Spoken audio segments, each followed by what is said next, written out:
अथ गीतामहात्म्यम् धरोवाच भगवन् परमेशाना भक्तिरव्यभिचारिणी प्रारब्धं भुज्यमानस्य कथं भवति हे प्रभो।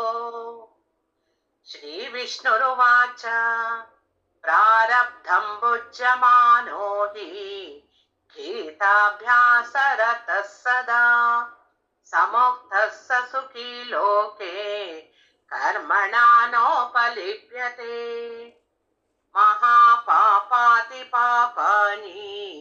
गीताध्यानं करोति चेत् क्वचित् स्पर्शं न कुर्वन्ति नलिनीधलमम्बुवत्। गीतायाः पुस्तकं यत्र यत्र पाठः प्रवर्तते तत्र सर्वाणि तीर्थानि प्रयागादीनि तत्र वै। सर्वे देवाश्च ऋषयः योगिनः पन्नगाश्च ये गोपाला गोपिका वापि नारदोद्धव पार्षदैः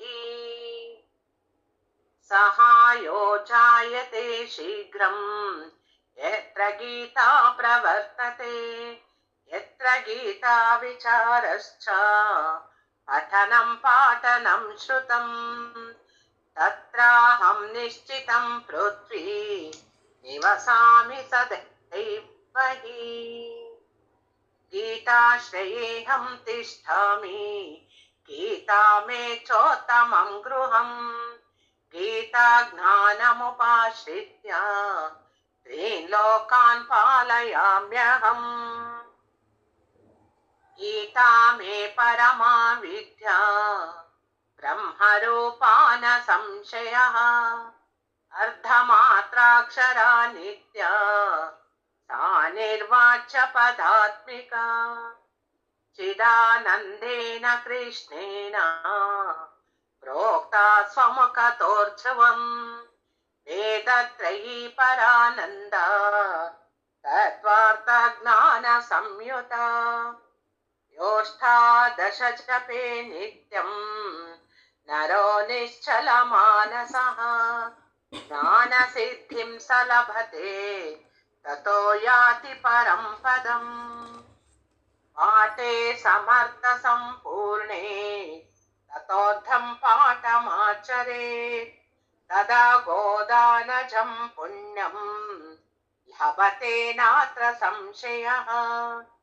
त्रिभागं पठमानस्तु गङ्गास्नानफलं लभेत् षडशं जपमानस्तु सोमयागफलं लभेत् एकाध्यायन्तु यो नित्यं पठते भक्तिसंयुतः रुद्रलोकमवाप्नोति गणो भूत्वा वसेच्चरम्। अध्यायं श्लोकपादं वा नित्यं यः पठते नरः स याति नरकां यावत् मन्वन्तरं वसुन्धरे। गीताय श्लोकदशकं सप्तपञ्चचतुष्टयम् स्तोत्रिणेकं तदर्थं वा श्लोकानां यः पठे नरः चन्द्रलोकमवाप्नोति वर्षाणामयतं ध्रुवम्। गीता पाठसमायुक्तः ऋतो मानुषतां व्रजेत्। गीताभ्यासं पुनः कृत्वा लभते मुक्तिमुत्तमम्। गीतेत्युच्चारसंयुक्तः प्रियमाणो गतिं लभेत्। गीतार्थश्रवणासक्तः महापापयतोऽपि वा वैकुण्ठं समवाप्नोति विष्णुना सह मोदते। गीतार्थं ध्यायते नित्यं कृत्वा कर्माणि भूरिशः जीवन्मुक्तः स विज्ञेयः देहान्ते परमं पदम्। गीतामाश्रित्य बहवः भूभुजो जनकादयः निर्धूतकल्मषा लोके गीतायातः परं पदम् गीताया पठनं कृत्वा माहात्म्यं नैव यः पठेत् वृथा पाठो भवेत् तस्य श्रमम् एव वृथा।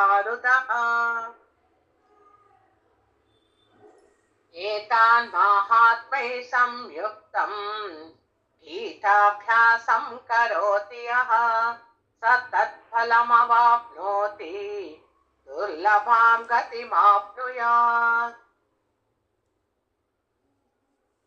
सूत उवाच महात्म्यमेतद्गीतायाः मया प्रोक्तं सनातनम् गीतान्ते च पठेद्यस्तु यदुक्तं तत्फलं लभेत्।